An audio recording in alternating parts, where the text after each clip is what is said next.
Hello, everyone. Wow, that was loud. That's a good echo. Yeah. I'm going to maybe pull it away from me a little bit. How's everyone doing today? All right. Really quickly. Can we have a bit more of a woo? Right. How's everyone doing today? Nice. Thank you. Very good. I'm Okay. going now. Bye. Yeah, we're done here. I've got the woo. So welcome, everyone, to the Doctor Who Q&A with Gary Russell. Thank Really? you. One? Thank you. Come on! Get up there. I apologize if you can't understand anything I say. I'm English, and we have a strange accent, and you don't have any strange accents here at all. Not at all. None. None. So what we'd like to do is kind of go over a little bit of introductions. Gary, you've worked with Doctor Who for most of your life, Most correct? of my life. Isn't that frightening? So where did you start with it? Oh, God, where did I start? I started with Doctor Who like lots of people in Britain, watching it. Being sat down in front of it by my mum, who basically, I think, said, sit there, watch this. I've got two older brothers. They'll look after you. You can watch Doctor Who. I'm making dinner, doing the washing up, whatever. And did they watch after you? Of course they didn't. One of my brothers went off and started building model airplanes, and the other brother would sit there. He used to have this weird thing about drawing pictures of wolves on things. He would find bits of furniture and bits of anything and draw wolves on it. So they ignored me completely, and I sat watching Doctor Who. And my earliest memory of it was, this will show how old I'm. Does everyone, if I start talking about classic Doctor Who, do you kind of generally know what I'm talking about? With applause? Right. Good. So Good sign. the first thing I ever saw live of Doctor Who that I can clearly remember is the regeneration from William Hartnell to Patrick Troughton. That shows you how old I am. And from that moment onwards, I was fairly hooked on this program that I didn't really understand, but it was fun, and it had Daleks in it, and they shot people. And at the age of 3, 4, 5, 6 years old, you're at that age where nothing excites you more than every single week someone dying on television in front of you. That's kind of cool, really. So I just got hooked on this show, and then I stuck with it as this sort of electronic babysitter. But by the time John Pertwee came into the show, that was the point where suddenly I was at school, and I came from an era in Britain which disappeared very much during the 80s, but in the late 60s, early 70s, the uncool kids were the ones that didn't watch Doctor Who. Everybody watched Doctor Who, everybody. So you'd go to school on a Monday morning, and everyone would be talking about how exciting Doctor Who was. So you felt part of something really big and exciting and thrilling, and the Pertwee era did that for me. And I think at some point I made a transition, without ever knowing it, from, oh, I watch Doctor Who every week, to I've become a fan of Doctor Who. And as the years went by and you became a teenager and everyone else is running off and discovering girls and drugs and whatever, I'm still sitting there going, oh, aren't the Nymon fantastic? Which is, let's face it, not a phrase very many people are ever going to say in their life, but I did. And that was the point where I woke up and thought, oh, I've become a fan. And suddenly, around that sort of late 70s era, then the weirdos were the ones that watched Doctor Who. And I was proud to be one of those. I was like, yes, I am strange. I watch Doctor Who, and all my friends at school were going, yeah, you're right. You are pretty strange. And I got into fandom and started writing things, and boom, that's how I've stuck with Doctor Who all these years. How did you make that transition from being, why do you think that it became that it transitioned from being something that everyone was talking about to something where only our people, the weirdos, were into? Because I think it just ran forever, and something that goes on and on and on that is hugely popular at a point, and Doctor Who throughout its entire history has gone in a series of peaks and troughs, and it's like, oh, a few people watch it, oh, everybody watches it, oh, it's marvelous, oh, it's not so good anymore, oh, only the nerds watch it, oh, it's brilliant. And this happens. Okay. And I think with a show that runs for a long time, that therefore is inevitable. And so I rode it at I was going to say at the crest, but actually at the nadir, where it wasn't popular, was the point where I started going, well, actually, I can write about things, and I can do my own fanzine and join the fan clubs and interview actors and things like that, which is quite a big passion of mine, and get out there and do something in Doctor Who fandom and get noticed. It's all about ego. It's all about ego. I want to be noticed. And I'm terribly average looking and terribly average person, and so I was never going to stand out in a crowd, even in a Doctor Who fan club. So I made my name by writing usually quite sarcastic things about Doctor Who. Sarcastic, okay. Sarcastic. Yeah. I'm a very sarcastic person. You can't tell. No. How did you then take that point of being a part of the fandom and say, you know what, for a career, this might be something that I desperately need to get into? Oh, I don't know. I kind of fell into it. I don't think I ever sat down as a kid and said, "Ha, I'm going to make a career out of being a fan of Doctor Who," which is what I've done, which is kind of weird in itself, really. You're a fan of something, and suddenly you wake up and realize one day that people are paying you to be a fan of something, and you're, oh, that's kind of cool, really. But I never set out to do that. I think I set out, as I said, just to be a mad egomaniac and be noticed. And that transition happened, I suppose, when I started writing for Doctor Who magazine back in the 80s. And someone was very, very stupid enough to pay me money to write something for a magazine. I would say stupid. It's Well, you know what? It is pretty stupid. You know, there's plenty of really good writers out there, but I wrote something, and I suppose that it helped that the editor of Doctor Who magazine at the time was a guy called Alan Mackenzie, who's a very experienced comic strip writer, and if any of you know of 2000 AD and Judge Dredd and things like that, Alan was very instrumental in a lot of that. But at that time, he was editing Doctor Who magazine, and I bumped into him at a convention like this, and we got chatting, and we discovered that we had a mutual appreciation of films. The truth is, we didn't in the slightest. Alan would say, "Oh, have you seen this brilliant film?" I go, "Yes." Sure. Never seen it. But I was very, very, very good at bullshitting. Smoothing basically. over. Yeah. Lying through my teeth and going, "Oh, that brilliant, you know that bit? Well, yeah. And he'd go, "Oh, yes, when that happens." I go, "Yeah, that's fantastic." And this was eventually exposed one day when we started talking about a film called Diva, which I don't know if anyone's seen. It's a French film. It's a thriller. And I had led Alan to believe that it was brilliant and the best thing since the invention of the wheel. I'd never seen it. And so we were sitting down at this convention, and suddenly he saw through the fact that I'd never seen this, and he just went, "You're very good at making things up, aren't you?" And I went, "Yeah." And he said, "Do you want to come and work for me? Because I think writers, someone that can think on their feet, would be quite good at working in what was a mad Doctor Who world at the time." And I was like... So I started writing for Doctor Who magazine, and 7 years later, a completely different editor was mad enough to ask me to go in and actually work for the company and become the editor of Doctor Who magazine. Wow. And everything sort of spiraled out of there, really. So what did you do when you got that first call that says, "We want you to be the editor"? Panicked, because I'd never edited a magazine. Bullshitted, because that's what I was good at. Yeah. If anyone was in my panel yesterday, I'm sorry, you're going to hear the same story. I went into Marvel, it was Marvel UK at the time, on my first day, which was a Thursday, bizarrely, not a Monday, and sat down, and John Freeman, who was the editor, and I was coming in to be his assistant for 3 issues and then would take over, he said, "Right, there's your chair, this is the office we sit in, that's the filing cabinet with the photographs, that's a pile of stuff that needs to be edited and put in the magazine, there's the front cover, I've done that, ooh, isn't this marvellous?"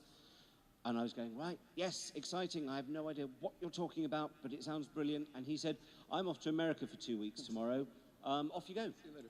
edit the magazine." And I'm like, okay. But I suppose I just ran with it and went for it, and he came back and he didn't fire me. So issue 183 of Doctor Who magazine was the first thing I worked on, and it came out on time. and nobody fired me. And I stayed with the magazine then for another 4 years. And it was doing the magazine that led to me writing my first novel. I then there was a terrible, terrible computer game done in the mid-90s called Destiny of the Doctors.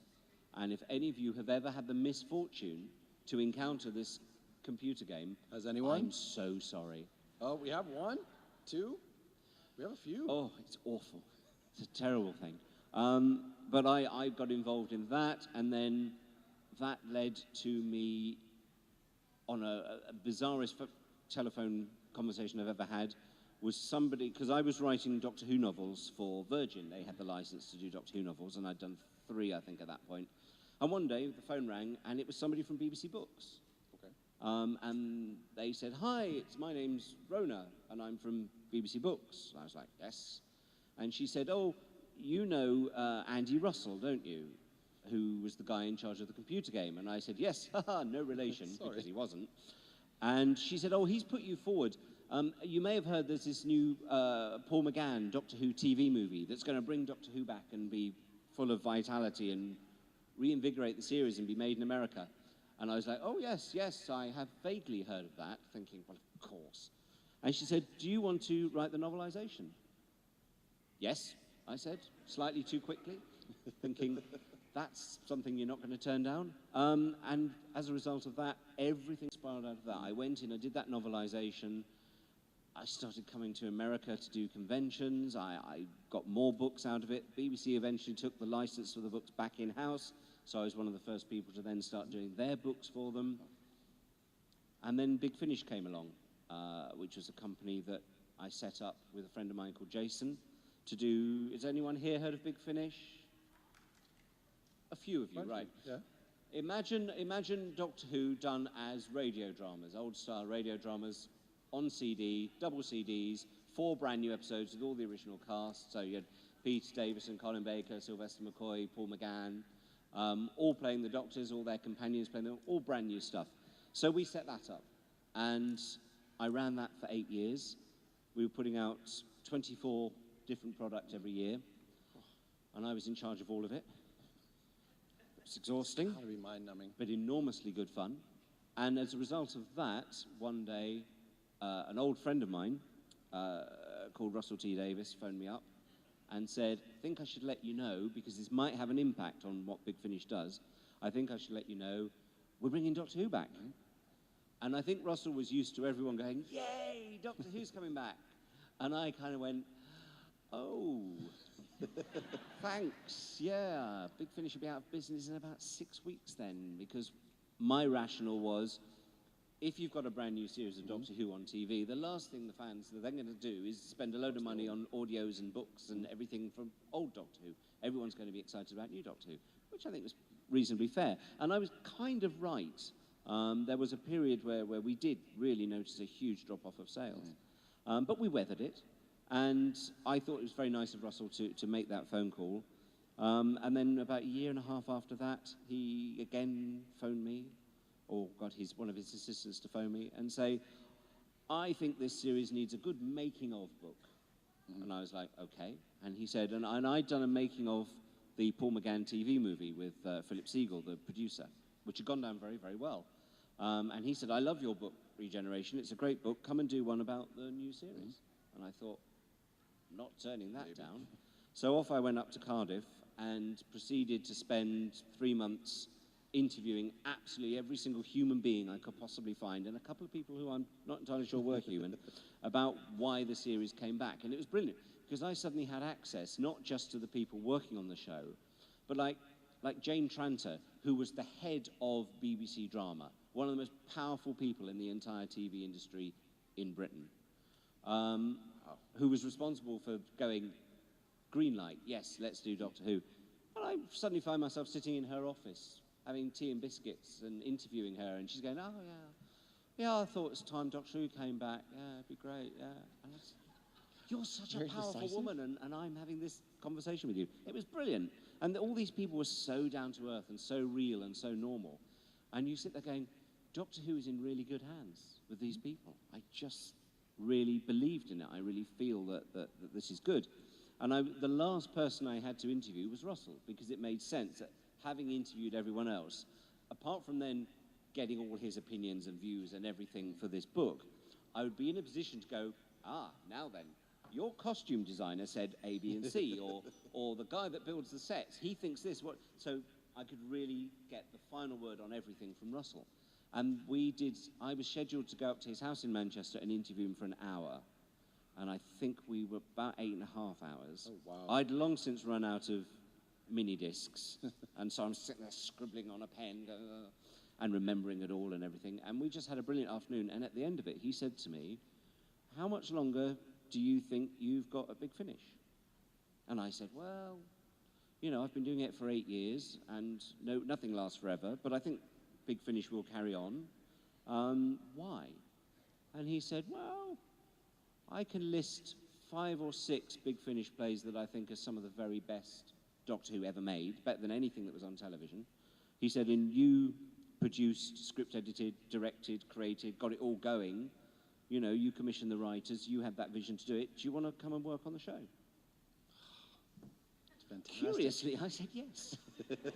I don't think he was expecting me to go, "Oh, actually, no, I love living in London, and why would I want to come and live in Cardiff?" How long did you just take that deep breath to think about that? That deep breath. You basically just said, I went, "Okay."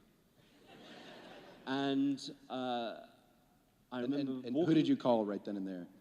I phoned my ex.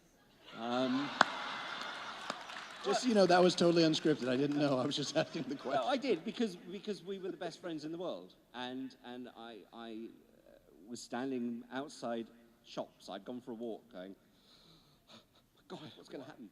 And so I phoned him up and I said, "John, I'm going to be leaving London."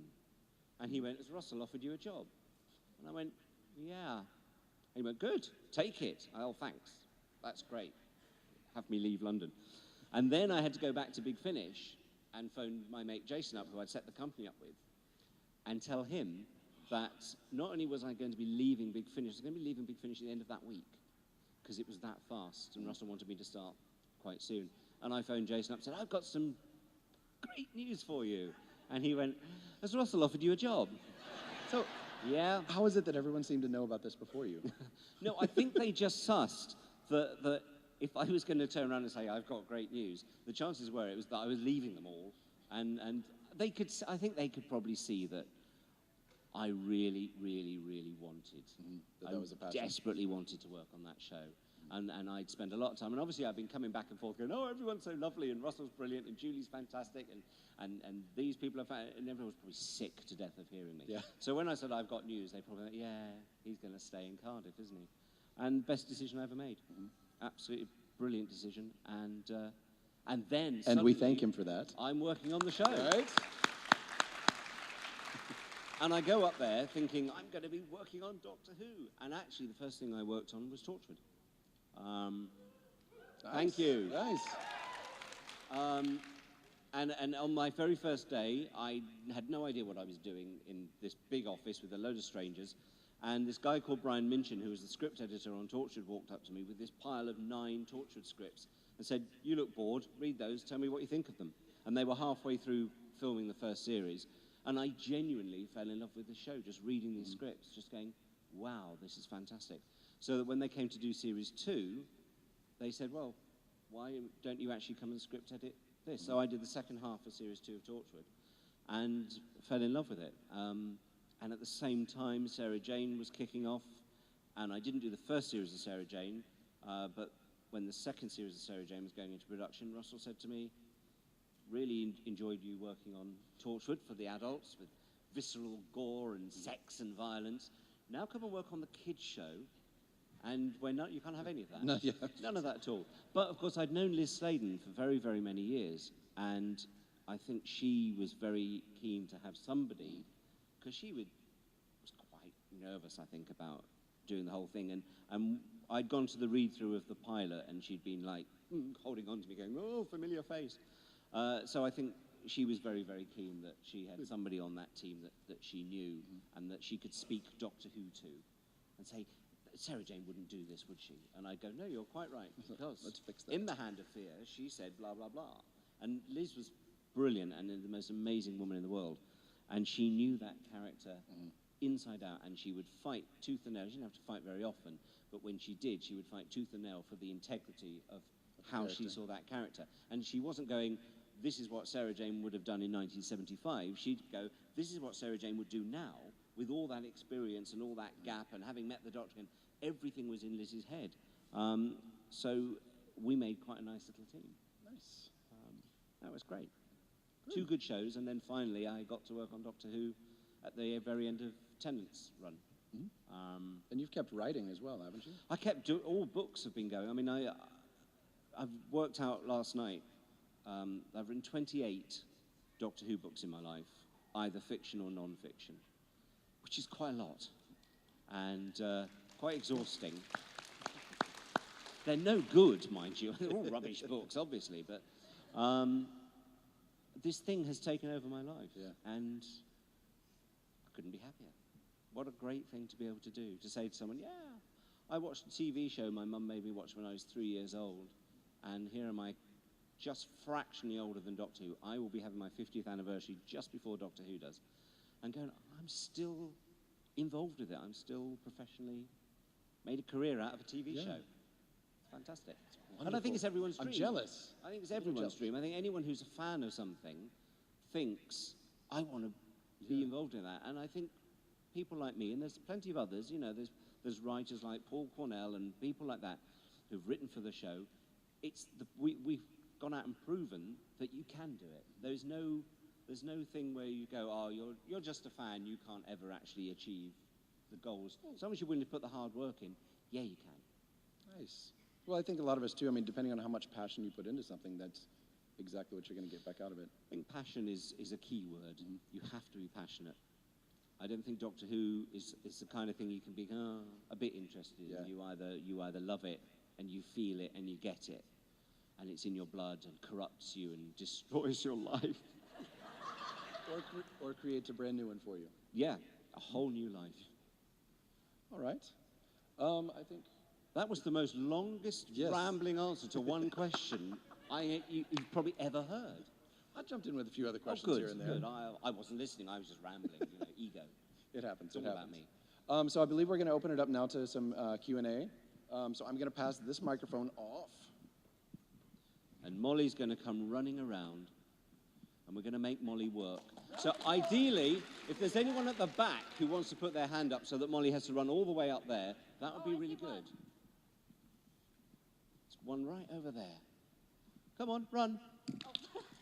There's no walking in here. You're going to be really fit by the end of this panel. Oh, that's going to be fun. There you go. I have a major question for both of y'all. Which Doctor do you prefer, Tom Baker or Tennant? Tom Baker or? Tennant. David Tennant. That's a silly question. David. Always. David all the way. I mean, nothing against Tom. He's a great classic Doctor. There's two reasons I would say Tennant. One, because it's the show I worked on, so I have a natural affinity for it. Secondly, David is a mate, and I'd known David long before he became Doctor Who. And I'd worked with him. I directed him in various things. So I was one of the first people to know he was Doctor Who. But don't ever tell Russell that I knew he was Doctor Who before anyone else did. Oops. And he's just lovely. He's just an amazing, wonderful human being. And I'm trying to think the last time I saw it. I went to his wedding last year. It was New Year's Eve, which was the most amazing experience. To walk into this big wedding party, and he'd hired the Globe Theatre on London's South Bank, as only David would, 3 floors. And you're standing there going, I'm standing next to Patrick Stewart. Oh, I'm standing next to the Prime Minister.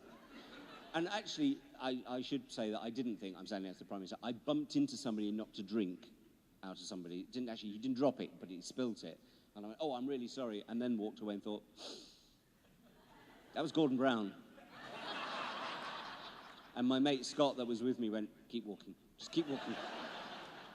Just knocked the ex-Prime Minister's drink out of his hand. Keep walking.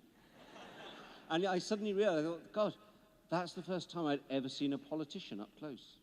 A real, you know, you see these people on TV and you know what they look like. And you suddenly go, oh, that's the Prime Minister I've just bumped into. That was great. David is lovely. He's just one of the warmest, kindest men I've ever met. I have to say, so that there's no partisan here, as is Matt Smith, who I think had an incredibly difficult job. I think possibly had the most difficult job in Doctor Who terms since Patrick Troughton took over from William Hartnell, because Troughton took over and was the first person to do that and prove that it could happen. Matt had to take over from David at a point where the show was universally popular, and David was universally popular. And suddenly to come in and be the next guy, and it could have gone terribly wrong. But, you know, Matt's brilliant, and his personality shines through in that show. And I had the joy of directing him on a couple of audio projects and video game things, and just thought, yeah, you're lovely. He's lovely. Mad as trees, mind you. Absolutely insane, but lovely. Thank you. Nice question. Thanks. Oh, Molly, there's loads over here. Run. So there was somebody had their hand up over there. I want Molly to have to run all the way over there. Gentleman with glasses over there. There's a lot of glasses over there.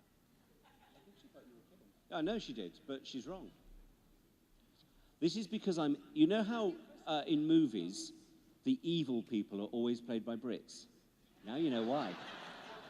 We are an evil race of bastards. Well, this is true. Oh, hello. Hi. You're not a man with glasses. You're a lady with glasses. Yes, I am.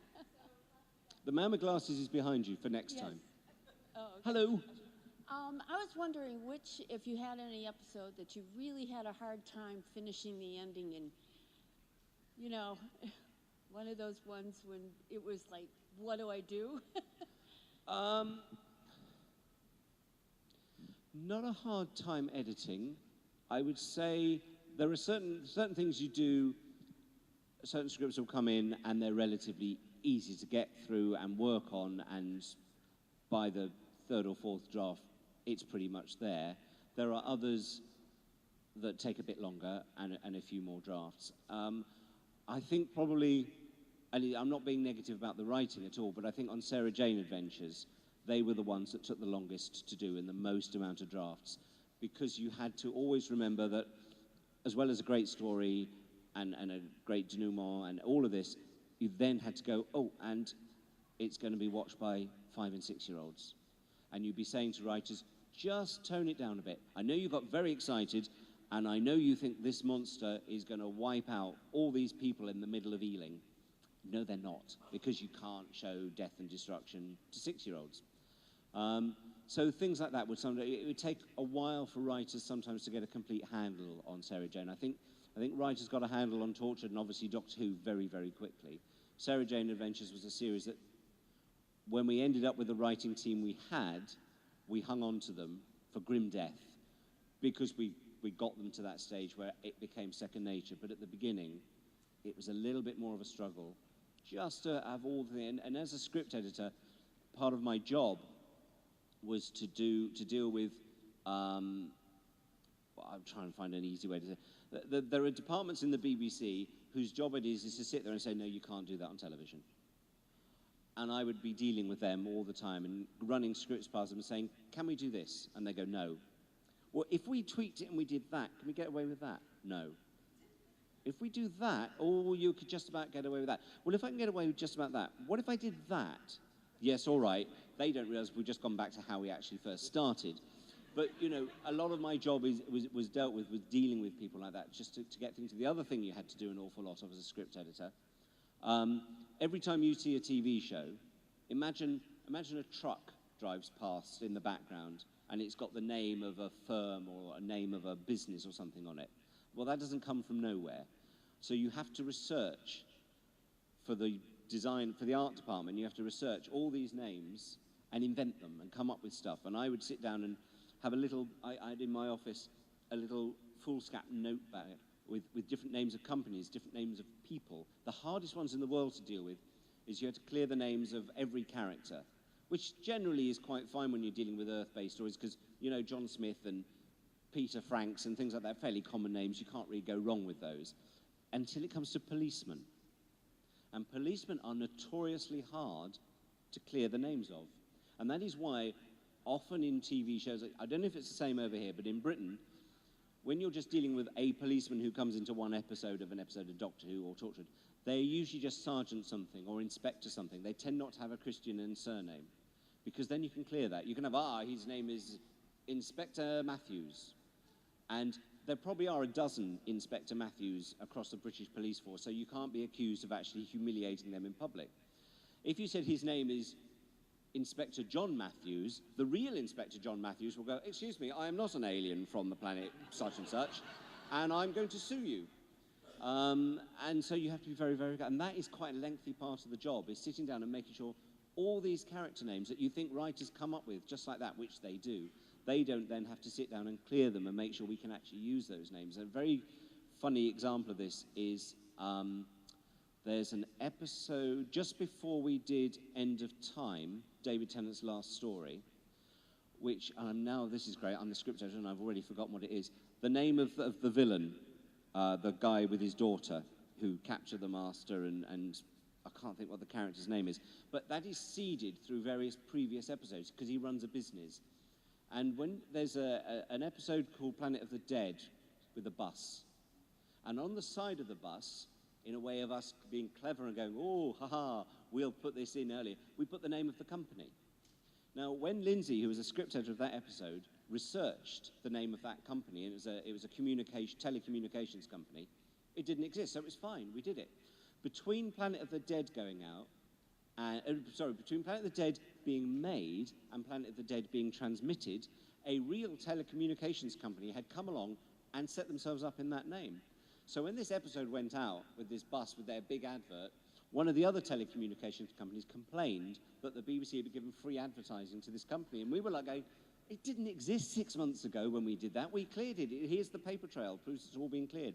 But these things do happen, and it can be quite worrying sometimes, because even when you think you've cleared every single thing that's happened in that case, 6 months later, you're out of date. I'm not sure if that answered your question in any way, shape, or form, but God, can I ramble? Sir? Stephen Moffat may only be able to do the show for another couple of years. I'm wondering about the next showrunner, perhaps yourself, or do you have anyone?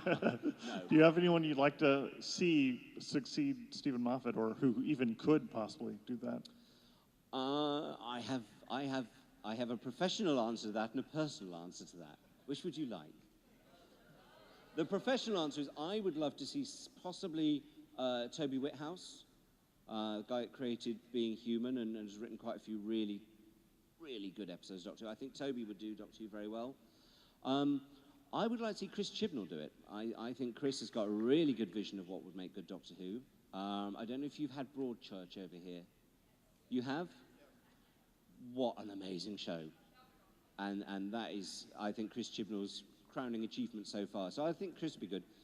On a personal level, I actually think that what Russell did with the show as a showrunner, of showrunning it and writing it and everything like that, and Stephen's done that, I actually think the next showrunner, I think the series would work really well if a showrunner came in who didn't write and literally ran 13 episodes a year and got 13 writers in and directed it and moved it along and did all that stuff, but then wasn't restricted with having to do 6 episodes himself a year.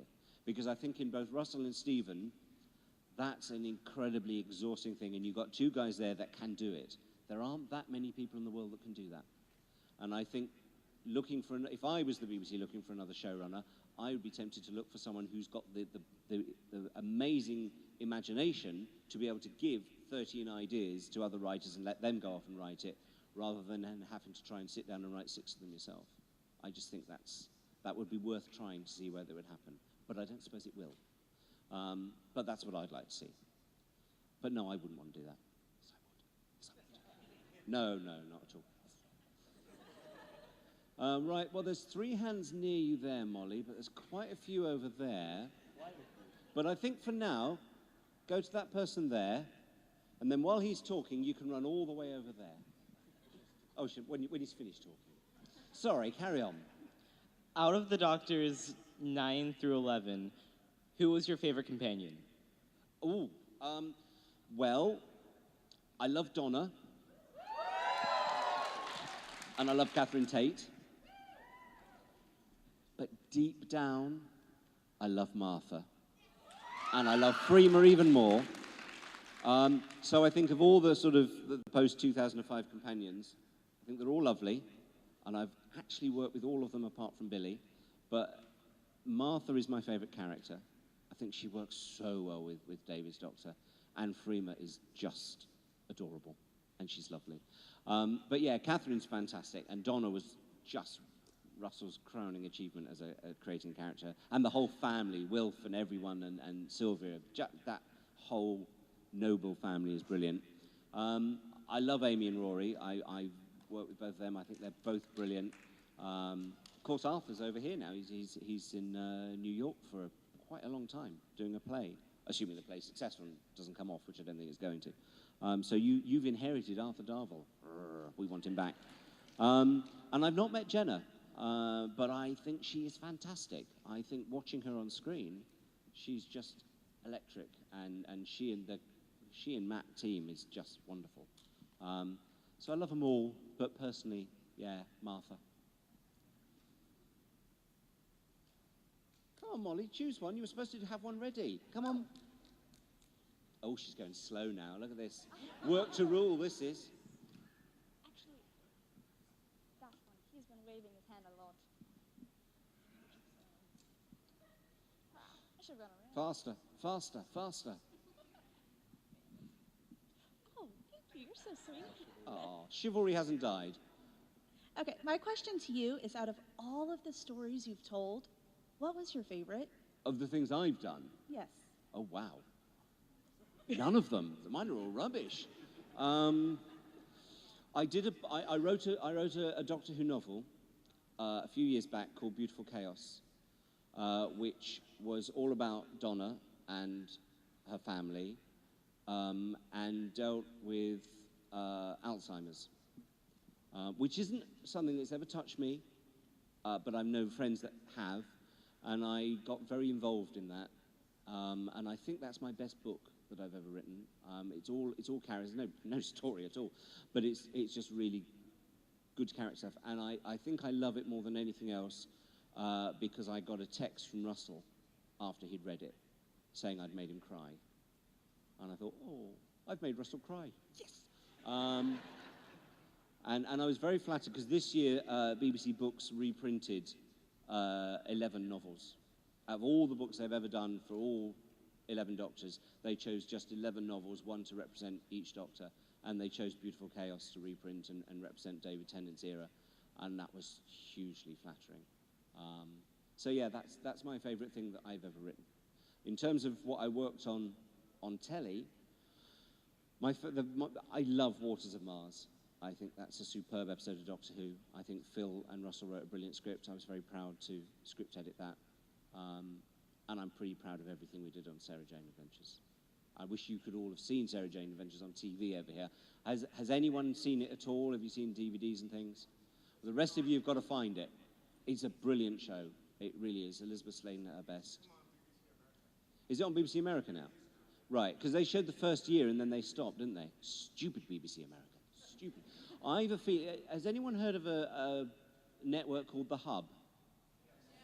I think Sarah Jane Adventures is going on that, because I know that Wizards vs. Aliens, which is the series that replaced it, has gone to that, and I just, at the back of my head, I could be wrong, but I seem to remember people saying quite recently, oh, and they've bought Sarah Jane Adventures as well for showing.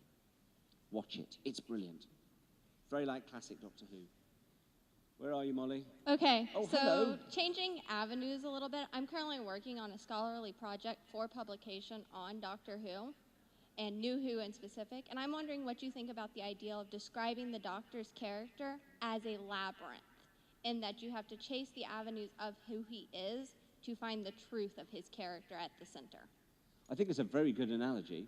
I've not thought about that before. Labyrinth, yes. It is quite, yeah, getting to the heart of what the Doctor is about as a character is quite labyrinthine, isn't it? Because every time you kind of think you're there, you're not. There's a big brick wall in front of you. You turn around and go back and go down another path and go, oh, maybe this is what he's like. I think it's one of the nice secrets of Doctor Who, one of the best things about it, is I don't think you do want to know the Doctor. I don't think you ever want to discover what's at the middle of that labyrinth, actually. You want to keep being diverted off and something shiny comes along and go, oh, that's more interesting, isn't it? Because I think if you ever did learn too much about the Doctor, the mystique of the show's gone. The mystique of your lead character is gone. And I think that's a very quick way to kill it dead. So I like that, labyrinthine, very good. Note to self, nick that, make sure you put it in a book before she does. Oh, that Gary Russell, what a brilliant way of describing the Doctor. Thank you, it is a brilliant way of describing it. I can't imagine where that came from. Oh, damn, this is being videoed. Where have you gone, Molly? Hello there, hello. Hi. My question is about the episode of Doctor Who with David Tennant called The Parting of Ways, and then the final chapter where Barty Crouch is in the Harry Potter book, also called The Parting of Ways. I didn't get that because of the echo. David Tennant's last scene, I guess you could say, as Barty Crouch Jr. in Harry Potter. Right. The chapter he last appears in is called The Parting of Ways. Is it really? His first episode as Doctor number 10 is The Parting of Ways, and I wanted to know whose idea that was. Is J.K. Rowling a huge Doctor Who fan? Did you have to get permission from her to do that? I think that is the hugest coincidence in the world ever. I do know that Russell asked J.K. If she would write an episode of Doctor Who, and she thought very seriously about it. But I think she probably thought there's a world difference in writing prose and a script, which there is. They are two completely different genres and abilities. But Russell's a big Harry Potter fan. You may have noticed over the years quite a few Harry Potter references turning up in scripts, particularly Shakespeare Code. And that is because Russell is a great fan of Harry Potter, and we had many conversations about Harry Potter. We also had lots of conversations about Smallville and Supernatural, two other great things Russell's fond of. And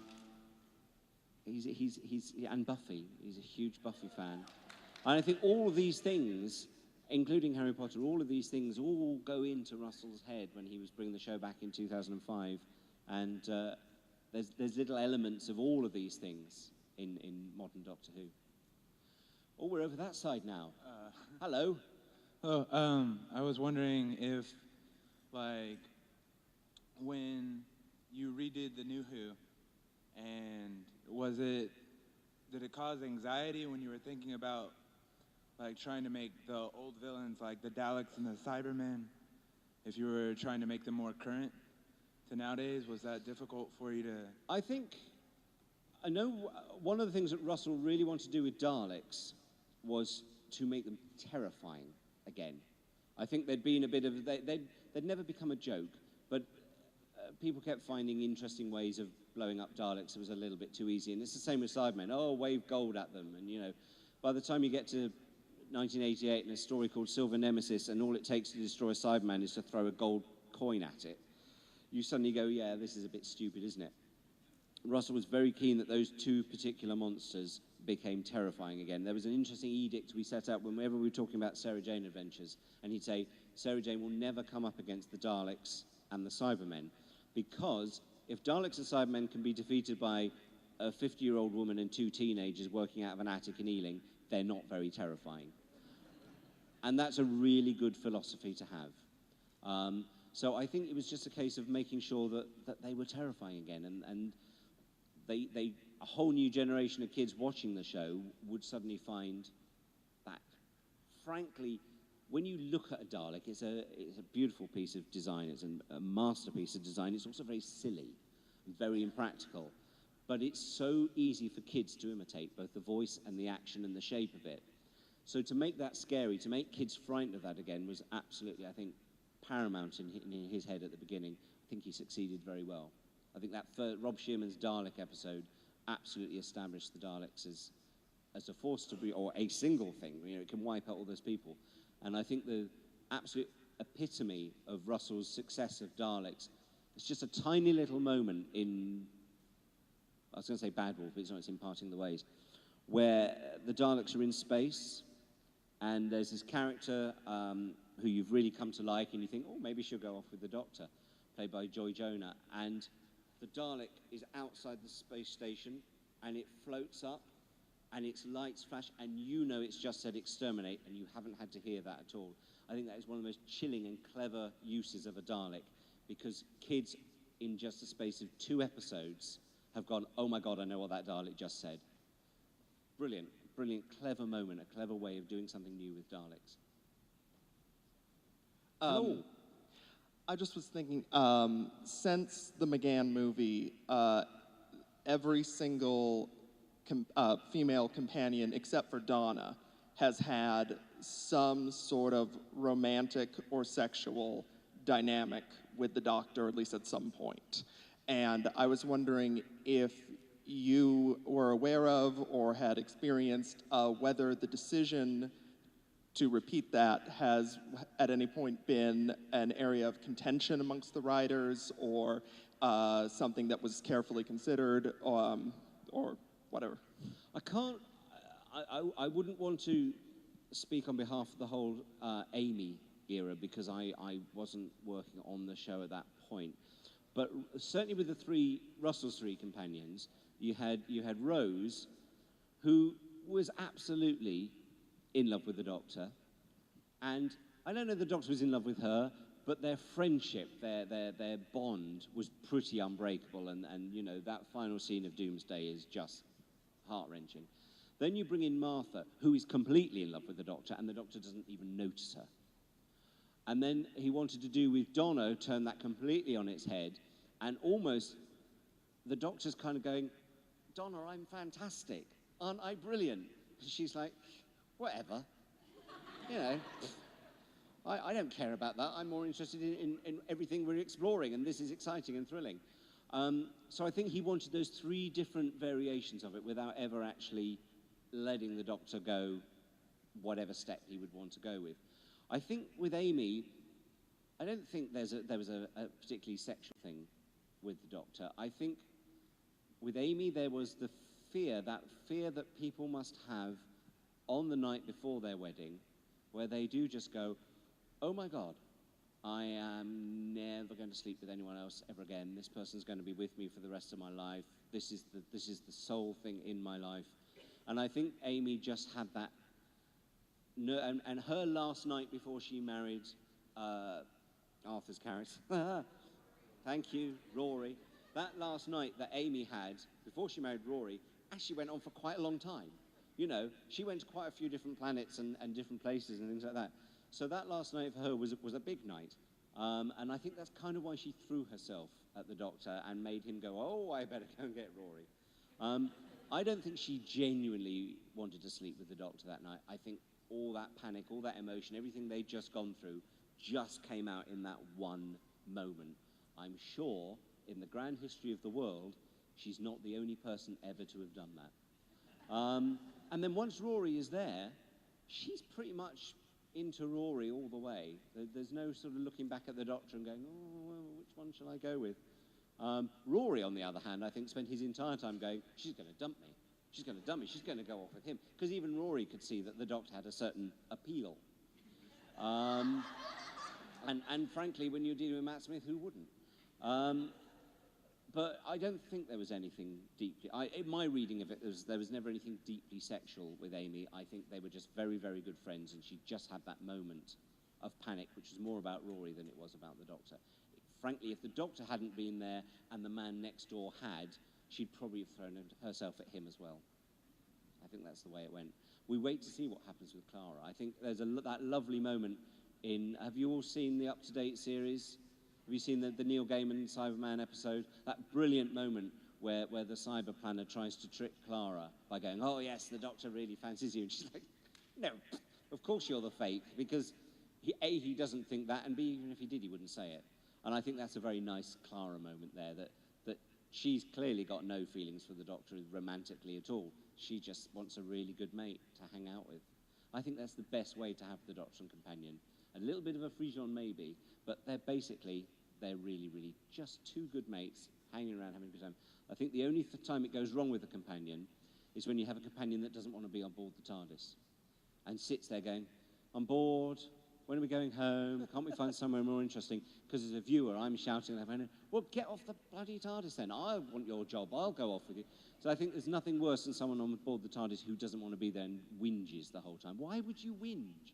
Why would you be fed up? Why would you be cross when you've got the whole universe, this guy showing you the entire universe? Oh, brilliant job. Hello. I do. Well, it sounds weird. And okay, so I'm working on a graphic novel that's also coinciding with a album that I'm writing with my bandmates. We've just started working on that and things like that. Is there anything you do as far as the show where you're just focused, you sit down, you don't talk to anybody, you just write? Or is it just something that flows out of you? For me, I have a hard time balancing the both because sometimes I just sit there and I do it. Sometimes I just think of it and I start writing on my phone and I ignore my work. I find writing, if I'm writing prose particularly, you've scared all these people off. I find writing prose the hardest thing in the world and the most annoying thing in the world. And when it comes, when it's working, it's brilliant. 9 times out of 10, I'm sitting there banging my head metaphorically against the computer screen going, why is nothing coming out? Why have I got a blank page in front of me? I don't think there's any right or wrong way to writing. I don't think any two writers have the same experience writing at all. It's bloody hard. And anyone that tells you writing is easy and writing just happens just like that is either someone who's been doing it for 40 years and is brilliant at it, or is a liar. I think writing should be hard. I don't think, well, I've worked with writers who say, oh, that script today, that was just so easy, it just flowed out. And I think, yeah, you're going to be doing another 10 drafts of that then, because if something's that easy, you haven't done it very well. Writing should never be easy. Writing should be very, very hard, very painful, and nobody else should do it except me. Because it's my job. Right on. Thank you.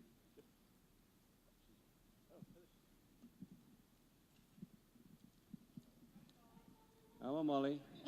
Everyone's going to know your name for the rest of the day. Molly, who didn't run fast enough. Hello. Hello. I'm wondering what parallels or similarities you see between your life and the show. Between? Your life and the show. None. Absolutely. Oh, Christ. Do I see any parallels between my life and the show?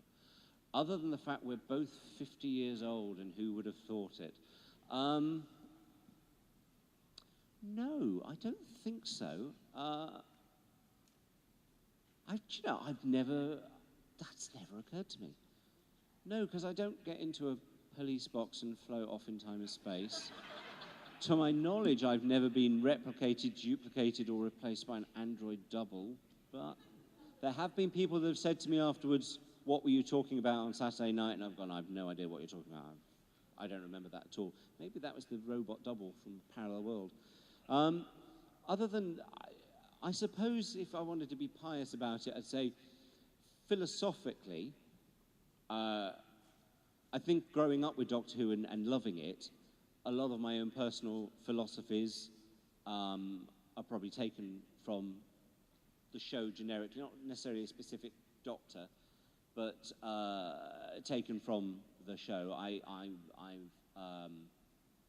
Politically, I think my entire political philosophy is very much based on the show.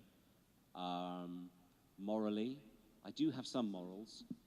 A bit like the Doctor, just a few morals. I don't kill people, often. So yeah, I suppose I've taken that from the show. A basic philosophy has come out of the show, but that's about all. I suppose that's enough, really. It's quite good if a TV show can influence you in some way. Got time for what? One more, Molly, do you think? One more. Hello. I like your Stetson. When I came to Texas, this is the first time I've ever been to Texas, and all my friends at home said, have been saying, do they really wear Stetsons? No, I haven't seen any Stetsons at all, and now I have. But then it is Doctor Who, and Stetsons are cool. I guess it's kind of cheating, but what do you think of Clara? I guess this is a good indie question. What do you think of Clara, and what are you looking forward to in the upcoming season? I didn't hear the end of that. What do I think of Clara and? What are you looking forward to in the upcoming seasons? Oh, well, see, Now, this is the joy. I have just finished writing the latest version of the Doctor Who Encyclopedia, which has taken me up to the final episode of this season, which means that when the 50th anniversary episode goes out in November, it'll be the first episode of Doctor Who since 2005 that I don't know anything about. I have not read a script. I have avoided all the spoilers. I'm going to sit down on that evening on Saturday, the 23rd of... Isn't it convenient that the 23rd of November on its 50th anniversary is also a Saturday night? It's convenient for us in the UK, anyway. I'm going to sit down and watch that with a completely blank slate of no idea where it's going or what's happening. I think that's quite exciting. I hope Clara sticks around. I think Jenna's very good. I think the character's good. I hope Matt sticks around because he's brilliant. And why would you want to get rid of such a good actor playing such a good Doctor? I don't know what the future holds, and it's quite exciting. I sort of, yeah, as a fan, it's been a bit spoiled over the years for me. He says, like, oh, it's such a hardship working on this program, or writing books, or being involved in it in any way, shape, or form. But it has very slightly taken the sheen off when you know absolutely every single thing that's coming up. So for me, from this point on, as it stands, I know nothing, and I'm quite looking forward to it. I'd like to see some more monsters. I like monsters. I love the Ice Warriors are my favourite monsters. When the Ice Warriors came back this year, all I could think was, great, we've seen one, now let's see an army of them. Let's bring Skaldak back, who went off in that spaceship. He can come back with a whole army of Ice Warriors and stomp all over England. Sorry, Wales. Sorry, Cardiff. That's what I love monsters. I suppose my love of Doctor Who came out of monsters, and I want to see more monsters. You can't beat an army of monsters stomping in through the doors at the back of this hall in front of a group of people, human beings being terrified in everyday situations by 8-foot-tall reptiles.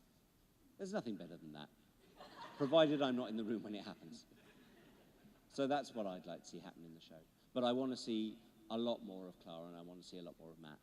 I think they're both utterly brilliant. Is that it, Molly? Have I got to go now? Yeah, I believe that's all we have time for today. Thank you very much for sitting and listening to my drivel. Stand up! Very entertaining. Thank you very much indeed. Thank you. All right, thank you very much, guys. Enjoy the rest of the convention.